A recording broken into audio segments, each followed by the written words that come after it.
يعني انا مش فاهم، انا مالي؟ يعني انا مالي دلوقتي؟ كابتن حسام حسن عمال بيقول لك اللعيبه متصابه واللعيبه مش عارف ايه. طب انا مالي؟ يعني انا مالي دلوقتي؟ يعني انا انا ايه دخلي؟ يعني انت المفروض بتاخد اللعيبه، معرفش اللعيبه دي بقى منين، شباب بقى ناشئين، دي مش قصتي. انا المنتخب الاقيه بيلعب كويس، مين بقى اللي في الملعب؟ دي مش بتاعتنا، دي بتاعتك انت.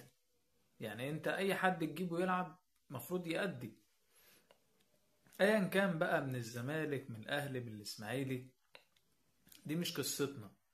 المهم نلاقي المنتخب شكله كويس، نلاقي لعيبة كويسة، سواء لعيبة قديمة سواء لعيبة جديدة، نلاقي الشكل كويس، نلاقي الشكل احسن من كده. ما تبقاش كاب فيردي بنتعادل معاها، الفرق التانية القليلة يعني بنكسبها بطلوع الروح، بنكسبها بضربات الجزاء، بنكسبها بالكور الثابتة، بنكسبها بلعب عشوائي. بس فهي مش قصتنا يعني يا كابتن حسام بصراحة. وبعدين خلي بالك يعني خلي بالكو ان البطولة في المغرب هتبقى صعبة جدا. منتخب المغرب اكيد هيبقى عايز ياخدها وهيبقى معاه دعم جماهيري، هتبقى بطولة صعبة جدا بصراحة، يعني هتبقى بطولة صعبة، ومنتخب المغرب اكيد هيبقى عايز ياخد البطولة دي. فربنا يستر بصراحة في بطولة افريقيا الجاية دي والله. سلام.